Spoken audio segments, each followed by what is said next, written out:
Hey, Rotary is a guest to our regular weekly. Excuse me, good morning. Rotarians and guests, welcome to our weekly Rotary Club Hudson meeting dated September 18th, 2024. I'm Tom Tobin, I'm the Sergeant of Arms. Happy to be here this morning with all of you. We have one guest this morning who's accompanying our speaker today, Andrew Sheenor.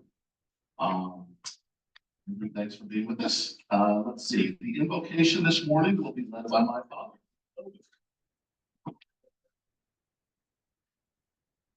Good morning, Rotarians. In this time of disunity in our country, I'd like to pray for you. But Heavenly Father, thank you for our differences, our talents, our dreams, our backgrounds, and our life's work. It's good to know that you made us different. And we thank you. You take these differences, work together for the good of Rotary and our community of Hudson. In our differences, we can think of the same thoughts about towards the community goal and service to others. In your name we ask it. Amen. Would you thank you, James? And the pledge and four-way test were being led by Ralph Ding today.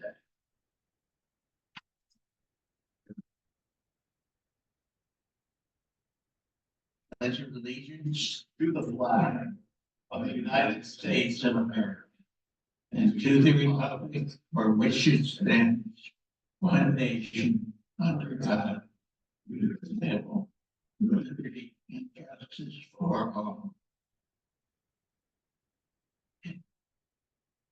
Now the four-way test, things we sing.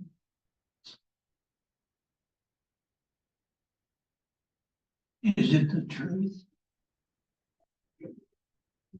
Spared all concerned. Will it build goodwill, better friendships? All concerned. Very good, thank you, Ralph. Thank you. And let's welcome President Kelly to the stage. Good morning.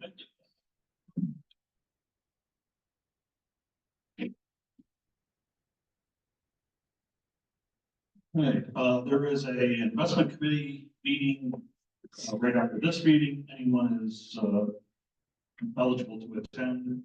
I'm going to pass this around again. It's the Salvation Army bell ringing. Sure.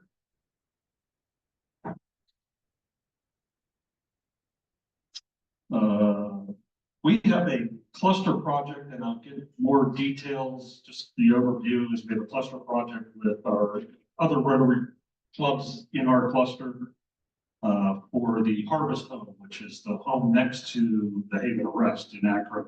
And I'll give you a lot more details. It doesn't actually take effect until really after the first of the year.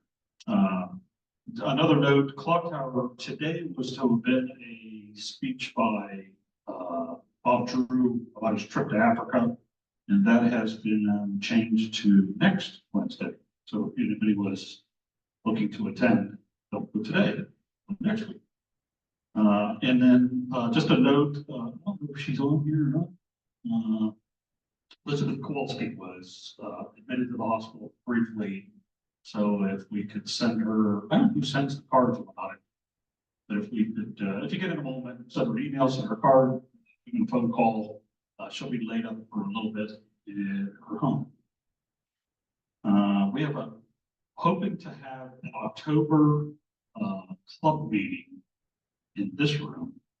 I don't think we know what day that might very well may be, but the things we want to touch on would be youth protection, club runner, and large projects. If there's anything else that you want to touch on, let me know. Certainly we've got weeks, but let me know so we can get it on the agenda. Also wanted to give a shout out and a thank you to Ed Sogan. Ed has been running the Santa on the Green, I think since Inky did it, am I correct? Correct. Which has been a bit of a long time. I remember it way back to when, and Andy helped me with his name. Who was the gentleman that had the photo shop down here on 91? Oh, I can't think of his name. He used to actually sit out here when you saw Santa, take your photograph, and then you went down to his place to pick up the photographs. Or like, I can't think of his name. It's terrible. Earl, what's it? Earl. It, comes to you after a while. But that's a sort of a thankless job. We do it every year. It's not the greatest of weather sometimes. Yeah, it can rain, which is probably worse than snow. It's an all-day event, so you're cold in the morning, you're cold in the afternoon to boot. Hudson's, I don't know if they always did, but I don't know. It always gives us the hot chocolate for the kids, give them candy canes, all that kind of stuff. But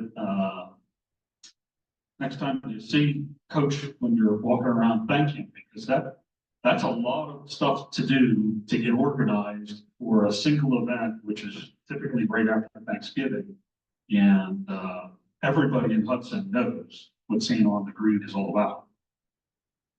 And with that, I will hand the mic over to David Basil, and he can introduce our guest for today. What is his favorite boy next to the mother's birthday? Whoa, my birthday. Thank you, President Kelly. Good morning, fellow Rotarians and guests, and everyone who might be joining us at Zoom this morning, or maybe watching later. It's my pleasure to introduce our speaker today. We are honored to have a congressional candidate. Kevin Coughlin is running for Congress and from our district and is with us this morning. Kevin is a native of Cuyahoga Falls and a current Bath resident. Kevin is a business owner who served Hudson and most of Summit County for 16 years as our state representative, our state senator, and clerk of court. He has largely been away from politics for the last 14 years, focusing on running his marketing firm, Lexington Companies, and raising his two daughters with his wife, Ian. Please join me in giving a warm Rotary welcome to Kevin Coughlin.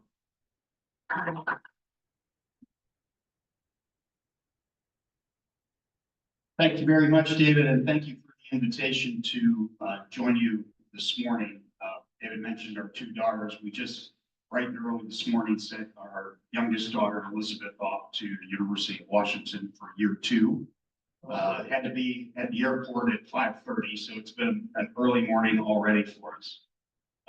But thank you for coming to hear me today, and hopefully we get an opportunity to have some question and answer at the end of the presentation.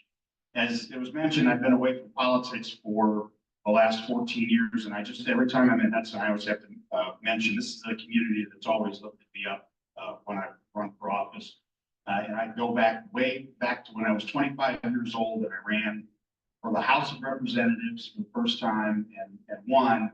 But it was Burton Morgan who picked me up and gave me a lot of support and put wind in our sails and kept us going in the 4-way primary through 2 feet of snow in the winter, and we won. It was Hudson that delivered the votes that won that election.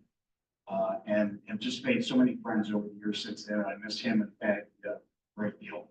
And I know the community does as well. I've been away from politics. I've been seeing the same things that you have seen. Direction of our country, a Congress that doesn't seem to be connected with us anymore, that doesn't seem to be focused on the issues that Americans are talking about and that they care about, distracted by the shiny objects. And it's very clear, just like everything, it's all about the people that we have there. It's all about the mindset that they bring to the office, the office, and whether they're truly focused in on those issues people in their district represent. I just feel that we're at a point now where our country has to go in a very different direction. So I got off the bench and have Ann and I are now sort of empty nesters, and it's a good time to recommit to public service and try to change the direction. I'm out walking, this is a 50-50 district. So just so you know, there are 435 districts in the whole country in the United States House of Representatives. 22 of them this year are actually toss-up districts, meaning that they would swing from 49 to 51%. 22. 11 of them are held by Republicans, 11 of them are held by Democrats. This is one of them. This is one of the top 5 races in the country right now. We've had, in the last 3 weeks, we've had the Speaker of the House. Just 2 nights ago, we had the Majority Leader, we had the Majority Whip. We've had all sorts of people coming to the district and helping. A lot of support coming from around the country because it's a very important seat for holding the majority for my party, obviously growing the majority, but I think delivering on an agenda that's going to lift America.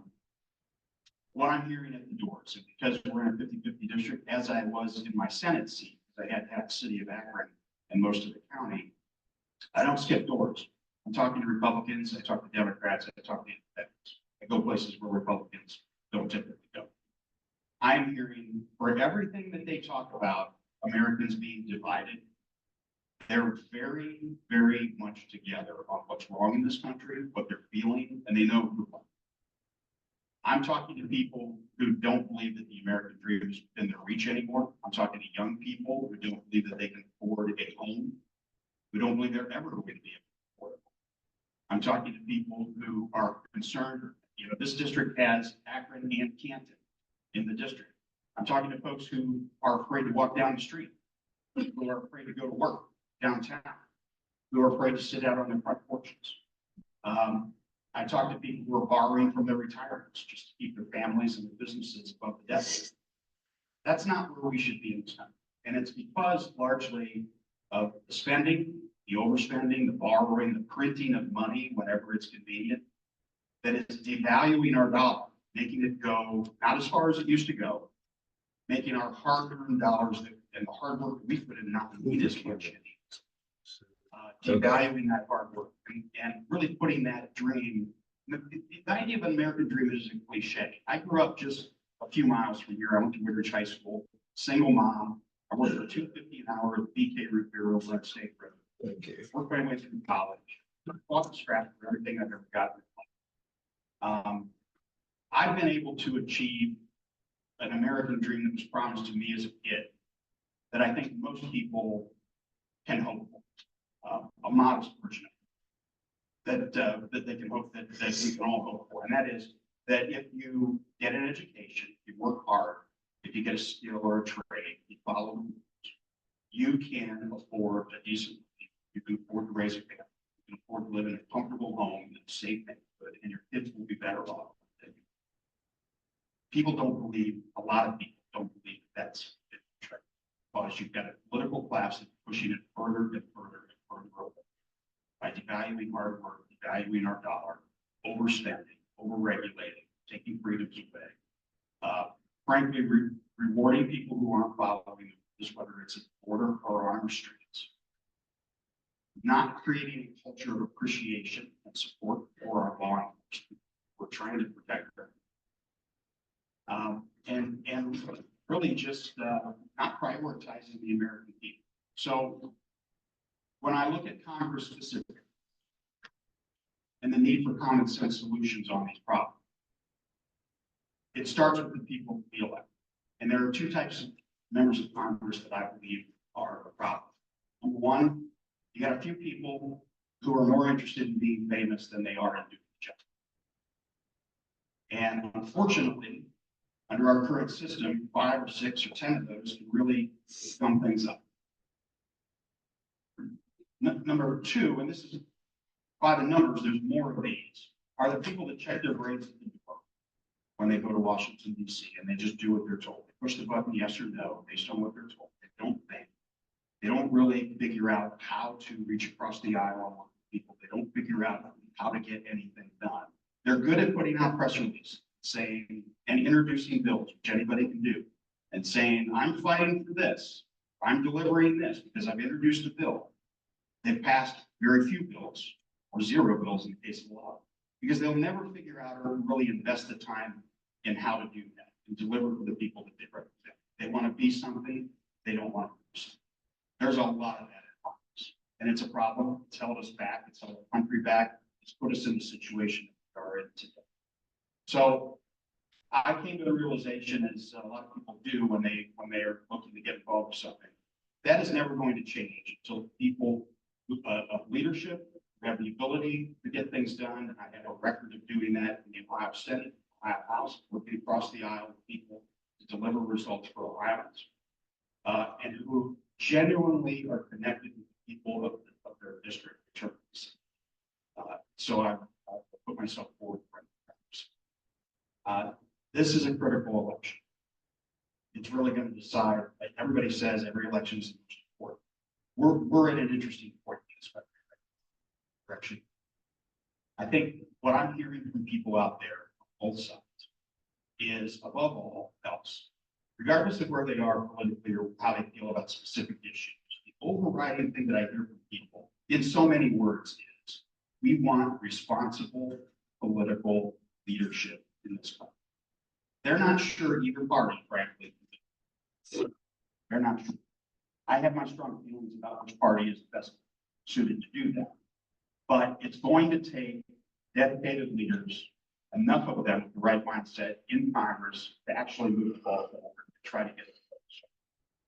So that's why I'm running.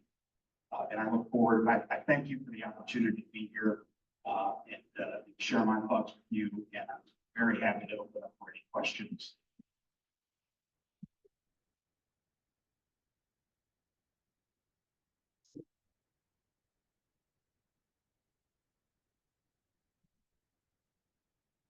I appreciate the willingness to work for us, whatever aisle or aisles exist. But since you are running as a Republican, I think I would be extremely interested in knowing how you will approach the implementation of Project 2025. Thanks. To be very honest with you, I have never read or taken much interest in Project 2025. It's something that was put together by a nonprofit organization that's not in government and is not affiliated with a party. Well, you know, it certainly is ideological. It's an ideological organization. But Project 25 is not the Republican Party. It's certainly not Congress.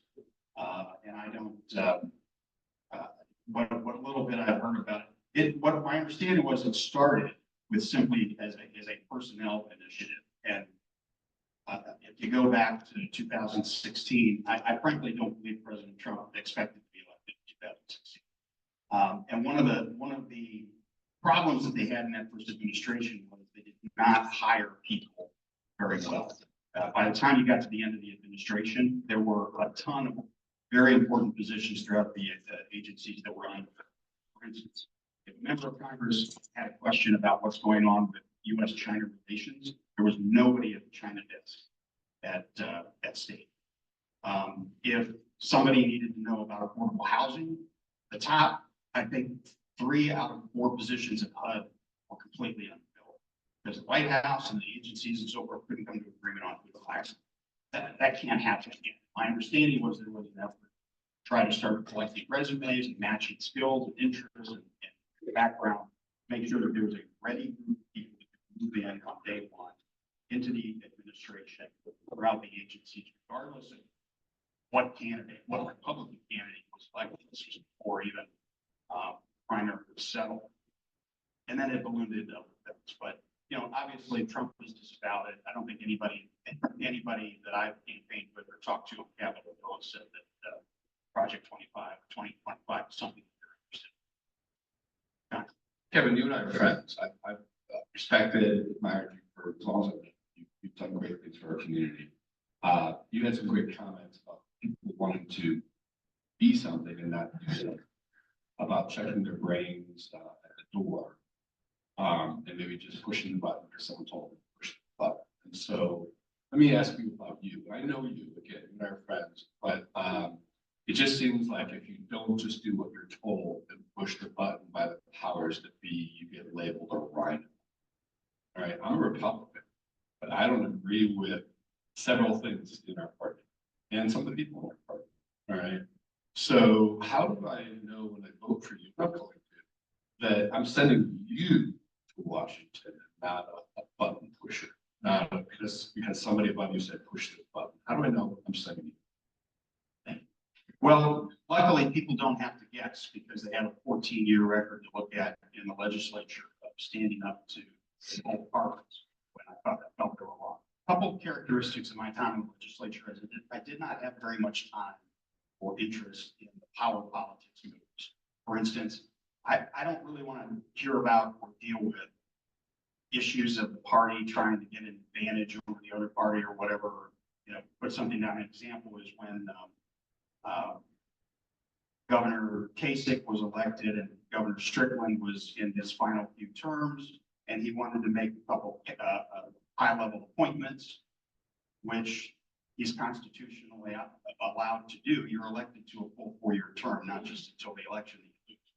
And then my party, because incoming Governor Kasich didn't want to have those people there, went to go block those. I didn't go along with that. I call balls and strikes. When my party, frankly, went to go pass the largest tax increase in history, they brought a bill forward that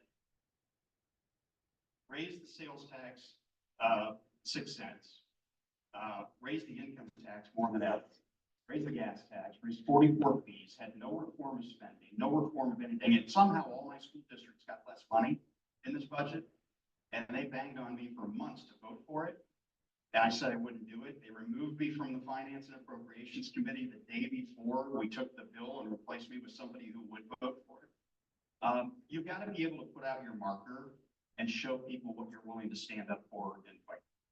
And that you're willing to take a little bit of pain for your principles. But you also have to walk that balance to figure out how to be effective regardless of where you are.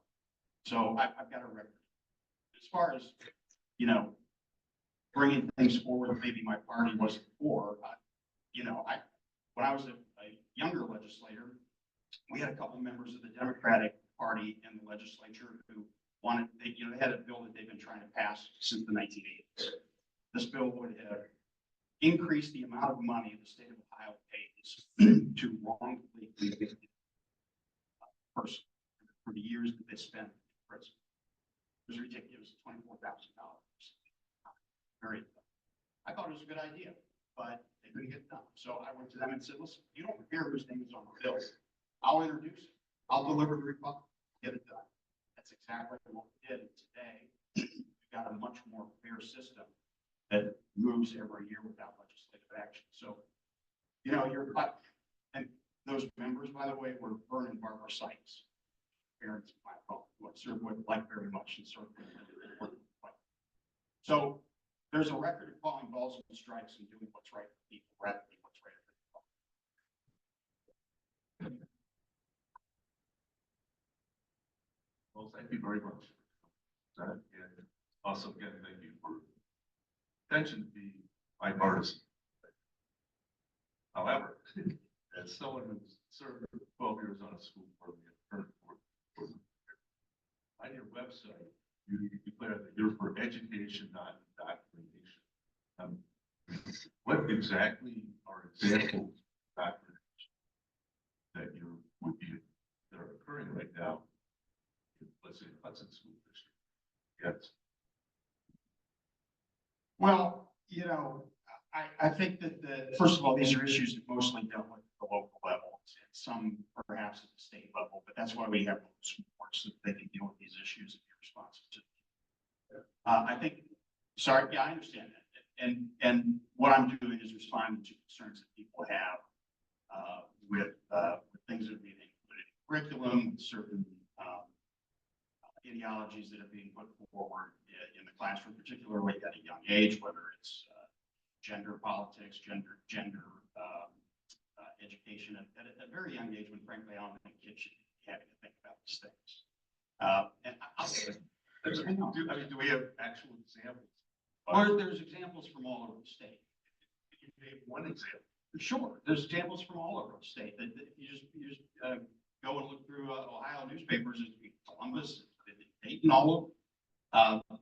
these things have occurred. And the point is, school districts need to be responsive to the people that they represent. And one of the things, one of the threads that I think is whenever these issues come up, or any other issue, whether it's that or just some other curriculum issue, I tried to do wellness and fitness education in schools and put more emphasis on that. And of course, the schools didn't want to do that because they don't want to be told to do. What they all forget is that they're not their kids and they're not their schools.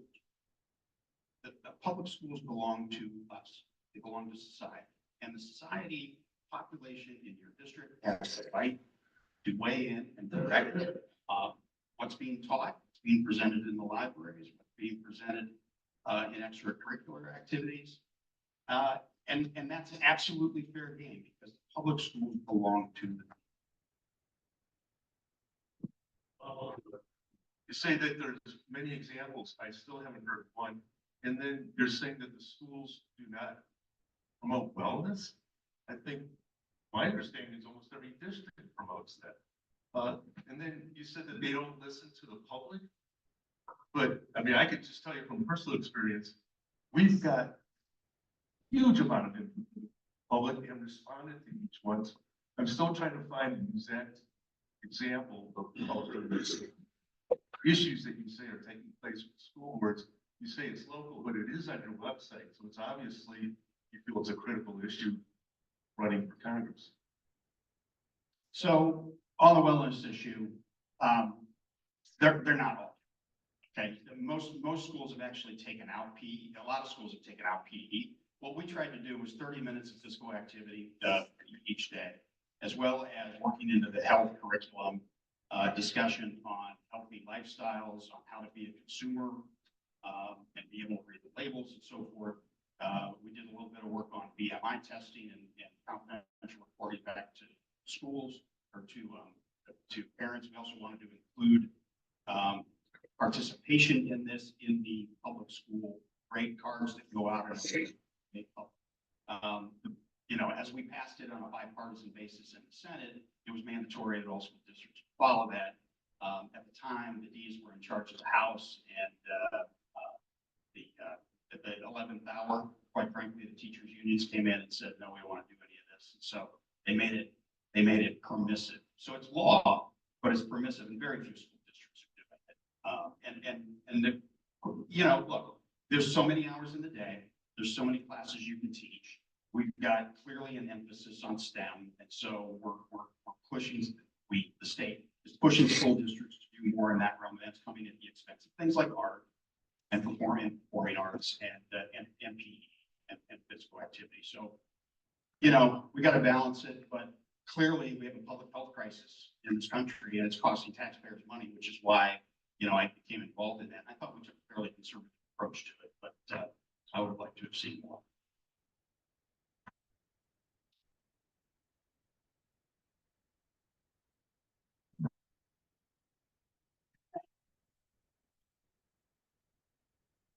Thank you. Okay, you talked about some of the districts in Ohio being swing districts, and some political leaders coming in to the state because of its importance. I'm also concerned about the amount of money being poured into the states for campaigns, and I wondered if you had any thoughts about campaign financing, whether there should be limits or controls on it. Thank you. In a perfect world, quite frankly, first of all, I believe political giving and political spending is free speech. So I'm not for free speech. And in a perfect world, I would say no limits, but total sunshine, so that you know exactly where the money is coming from and how it's being spent. Unfortunately, under our system today, it encourages people to play games and hide the money, and to try to, you know, do things in the dark. And so there's going to be, you know, in my race, there's money coming in on both sides. One to defend the seat, one to flip the seat. In issue one, which is coming up here on the ballot statewide, you're going to have millions of dollars coming, frankly, from a billionaire in Switzerland. I think foreign money should be. Foreign money should be banned in our election. But you're going to see that to try to pass issue one. So somebody in Switzerland's going to come in here and try to tell us how to run our elections and what should be in our constitution. That's wrong. Yes. So Kevin, something I'm asking everybody that I'm supporting financially or voting for is, I hope it's a yes or no answer. I'll ask the question as it could be a yes or no answer. Was the election stolen in 2020? No. Thank you.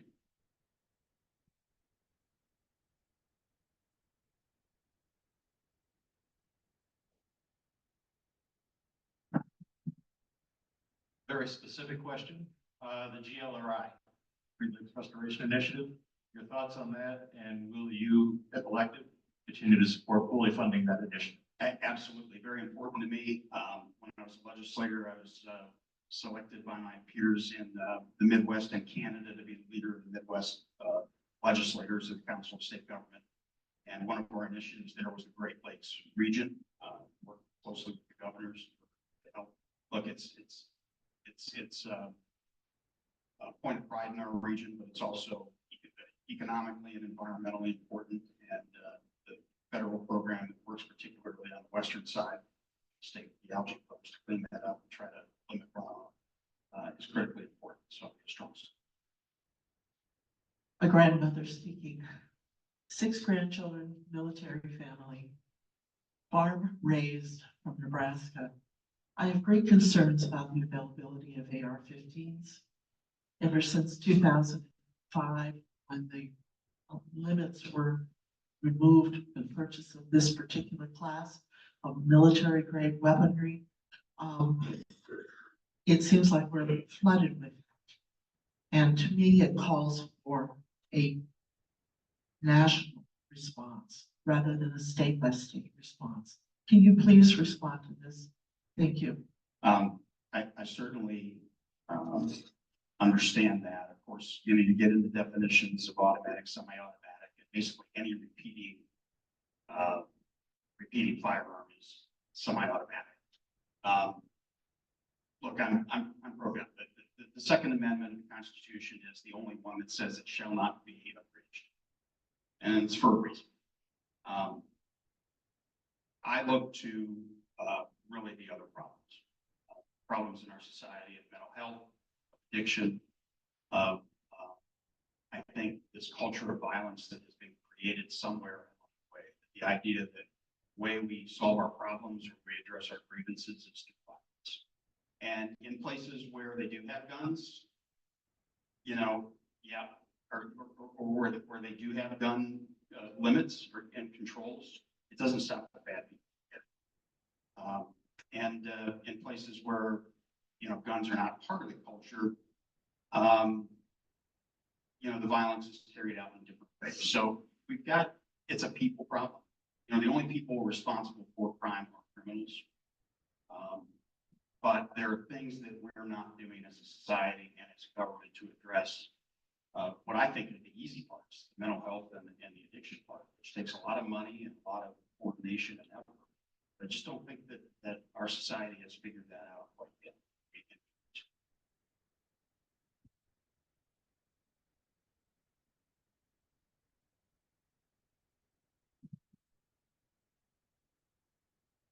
Well, first of all, thank you for getting back, throwing your hat back into the foray. I'm a parent of a 27-year-old and a 23-year-old. All who recently graduated from college, all are gainfully employed, and they're looking for their next thing to be is to be able to purchase a home. Practically impossible right now for recent graduates to be able to get into the housing market. It's estimated that we need to build about 10 million homes to make them back to where they were just 10 years ago in terms of affordability. Is there anything that the federal government can do to help spur the growth of new homes and to make American dream of owning your own home affordable? Boy, I could go on for a half hour on that one. I'll try to limit it as best I can because there's so much that touches that. It goes back to the macro issue of the spending, the printing, the borrowing, which is driving up inflation, certainly in the housing market.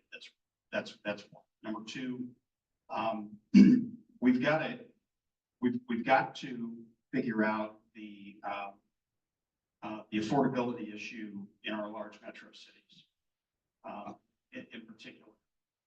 And part of that is making sure you have transitional housing for folks that need it. Working with developers and having public-private partnerships to make that happen. I think you have to make sure that you have the right tax policy in place, and next year is going to be a year of tax reform for Congress because the 2017 tax cut package expires at the end of next year. And it's got a lot of things that housing providers and investors rely on to be able to provide housing in an effective way. I think you've got to roll back a number of regulations that are hindering people from providing housing. You know, we've got, it's under the guise of a renter's or a renter's bill of rights, but it's not, unfortunately, it's doing nothing but driving up the cost of housing, whether it's rent controls or it's not allowing people to do background checks, or it's making it impossible to evict somebody who doesn't pay or damages your property. In fact, in Colorado, they're actually requiring housing providers to pay the tenant to leave, even if they haven't paid. So, you know, so there are things that need to be rolled back on the regulatory side to make sure that that people who are providing affordable housing are able to do that. And they continue to do that. And we're not talking about big hedge funds here. We're talking about most people who do that are mom and pop folks who are doing this to set up their retirements. And that's my point. But it really the same things that the government has to do to break down inflation and interest rates are applied to specific.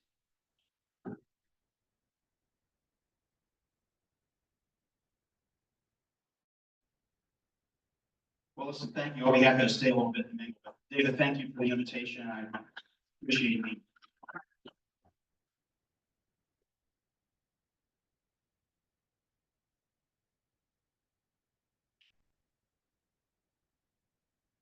Rotary.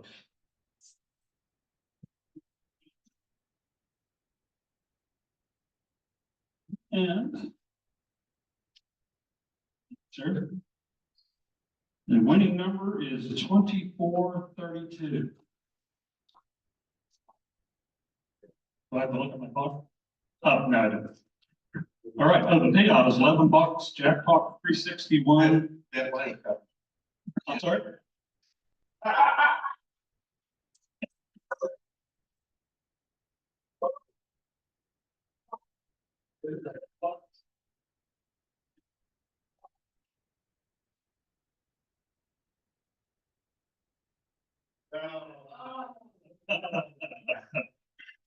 Thanks, Kevin. Appreciate it. All right. Useless but important facts. Oh, God is right, huh? All righty, so you're gonna learn something here. We're kind of heading into the flu season, so I thought this one may be appropriate. All of the world's bacteria stacked on top of each other would stretch for 10 billion light years. 10, now wait a minute. Does anyone know what a light year is in distance? I didn't either. It is 5.8 trillion miles. That's a lot of bacteria. Now, in difference, there's a lot of good bacteria too. So let's not all make this all about the bad. There's a lot of good stuff too.